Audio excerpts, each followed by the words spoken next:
जय श्री राधे, जय श्री कृष्ण।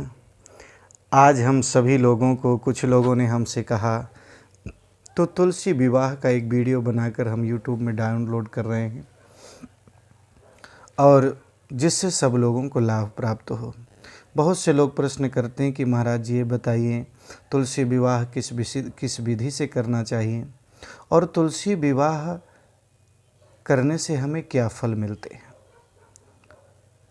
तो सबसे पहले बात आपको बता दें, तुलसी विवाह बहुत ही पुण्यदायी कार्य है।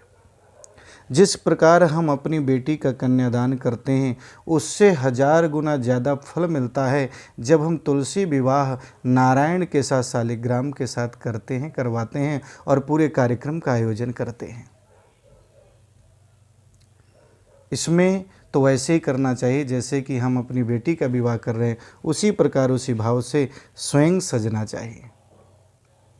और भगवान का सुंदर केले तथा गन्ने के गन्ने को लेकर के सुंदर मंडप बनाएं, तुलसी जी को सजाएं और तुलसी जी को सजा करके उनको जो सुंदर श्रृंगार आदि जो भी अपने से हो सके यथाशक्ति उनको समर्पित करें, चढ़ाएं। सुंदर साड़ी चुनरी आदि से उनको सजा लें। इधर शालिग्राम को भी सुंदर वस्त्रों से सजा लें।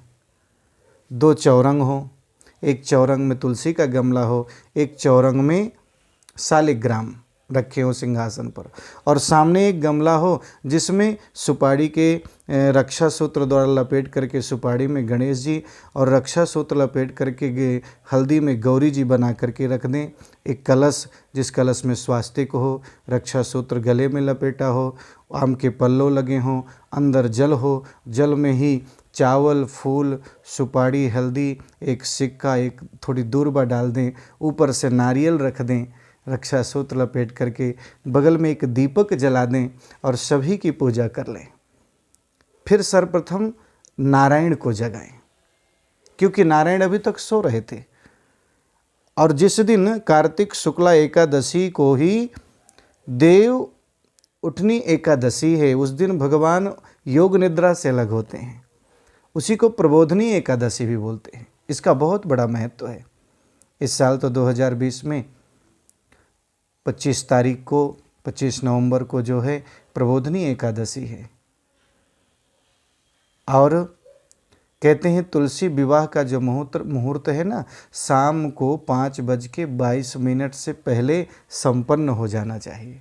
मतलब उससे पहले संकल्प हो जाए विवाह का, और विधिवत संकल्प करके ही करना चाहिए। इसका एक बहुत बड़ा महत्व है। कहते हैं वृंदा जो जलंधर की पत्नी थी, जो पहले नारायण को प्राप्त करने के लिए तपस्या किया था, लेकिन बाद में जलंधर की पत्नी बन गई। लेकिन जिस सतीत्व के प्रभाव से जलंधर की हमेशा रक्षा होती थी, लेकिन जलंधर जब तक धरती में रहता तब तक अधर्म बढ़ता, इसलिए मानो गोपाल ने जलंधर का रूप धारण करके वृंदा के सतीत्व को भंग किया और उधर शिवजी के द्वारा जलंधर का वध हुआ। लेकिन जब वृंदा को मालूम पड़ा तो भगवान को श्राप देती है। भगवान पत्थर के हो जाते हैं। लेकिन बाद में भगवान समझाते हैं, देवी तुम तो मुझे ही चाहती थी पति रूप में, और मैंने तुम्हारी इच्छा पूर्ण की, क्योंकि तुम्हारा पति जो है अधर्मी था, और अगर वो और दिनों तक रहता तो कितना अधर्म स्थापित हो जाता। और मानो तभी वृंदा और जो नारायण का मिलन हुआ वो कार्तिक एकादशी तिथि थी, और भगवान नारायण ने ये वरदान दिया कि इस दिन जो व्यक्ति मेरा आपके साथ विवाह करेगा, ये आयोजन करेगा, निश्चित रूप से उसके जीवन में अखंड सौभाग्य की प्राप्ति होगी। यानी उसका दाम्पत्य जीवन कभी बिछड़ेगा नहीं।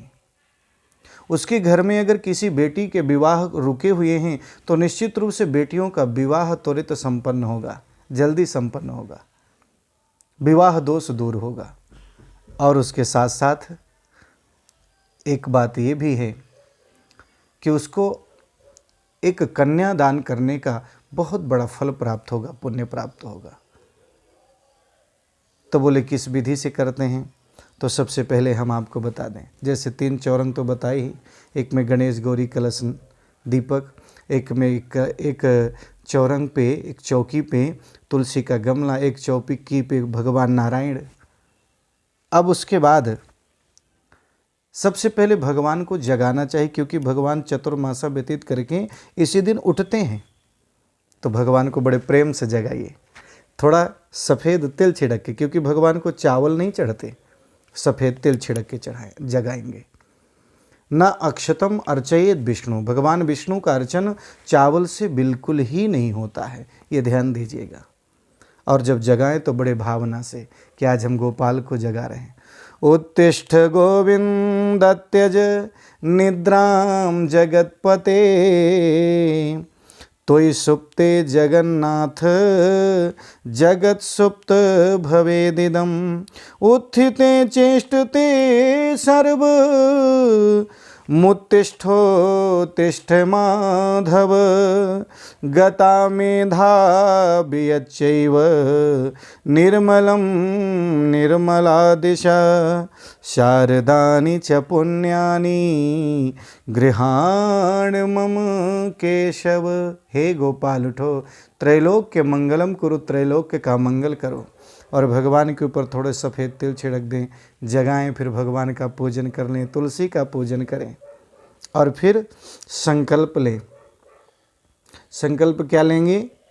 संकल्प ये लेंगे, 3 बार बोलेंगे विष्णवे नमः विष्णवे नमः विष्णवे नमः, क्योंकि संकल्प के बिना कोई पूजन का फल नहीं मिलता। तो संकल्प लेंगे कि नारायण स्वरूप शालिग्राम, पहले अपना नाम लेंगे, 3 बार बोलेंगे विष्णवे नमः विष्णवे नमः विष्णवे नमः। अद्य एतद समय अमुक गोत्रोत्पन्नम, अपने गोत्र का नाम, अपना नाम, नारायण शालिग्राम स्वरूप नारायण एवं तुलसी विवाह कर्म करणार्थं अद्य एतद समय गणेश गौरी कलश देवता पूजनोपरांते माता तुलसी कन्यादान कर्मम अहं करिष्ये करके छोड़ दीजिए। कन्यादान का जो संकल्प लेते हैं उस समय हाथ में चावल, फूल, सुपारी, हल्दी लेते हैं, लेकिन इस समय आपको चावल नहीं लेना। इस समय लेना है सफ़ेद तिल, सुपारी, हल्दी, कुछ पैसे और डाल करके फिर संकल्प छोड़ना है। चावल क्योंकि भगवान को नहीं चढ़ता है। और इसके बाद संकल्प छोड़ने के बाद जब आप संकल्प छोड़ दें, फिर जयमाला पहनाएं।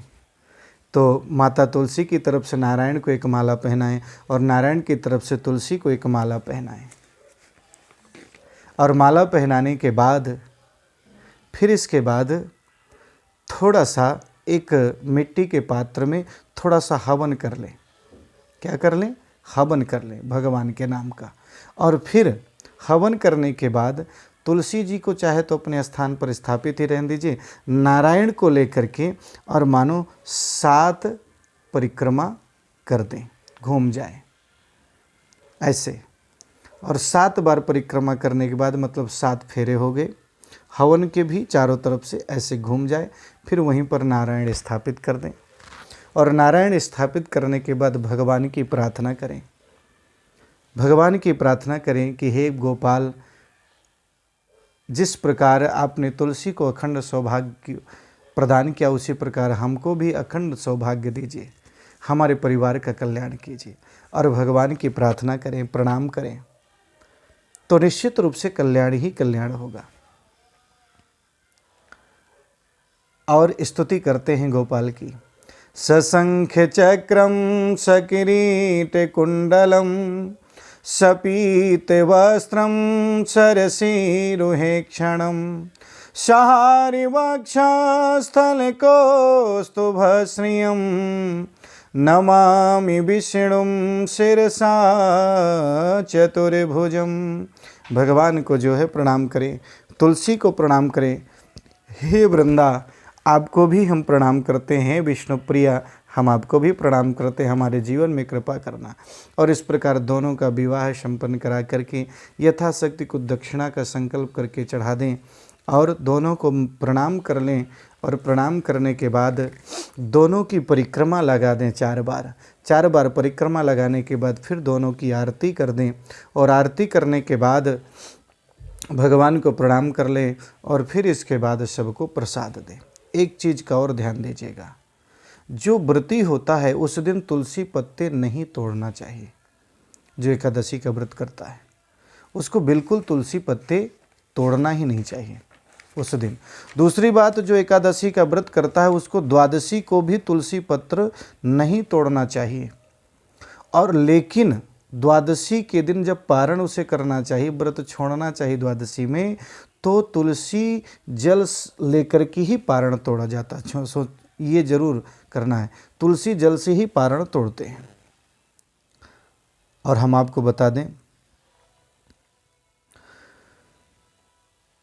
कि तुलसी के पत्ते वैसे भी जो है अमावस्या तिथि, चतुर्दशी तिथि, रविवार, शुक्रवार, सप्तमी तिथि को तुलसी पत्ते बिल्कुल नहीं तोड़ना चाहिए इस दिन तो किसी को भी।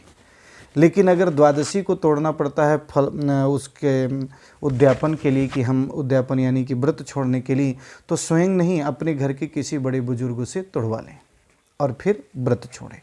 इस क्रिया से थोड़ा सा शॉर्टकट में वीडियो डाले हैं क्योंकि बहुत लंबा आप तक ना शायद पहुंच पाए, इसलिए शॉर्टकट में वीडियो डाले हैं कि आपको पूर्ण समझ में भी आ जाए और उसका पूर्ण लाभ भी प्राप्त कर लें।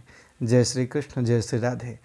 एक बात का ध्यान दीजिएगा, 5:22 से भद्रा लग जाएंगे शाम से 25 नवंबर को, इसलिए उससे पहले ही तुलसी विवाह प्रारंभ कर दें।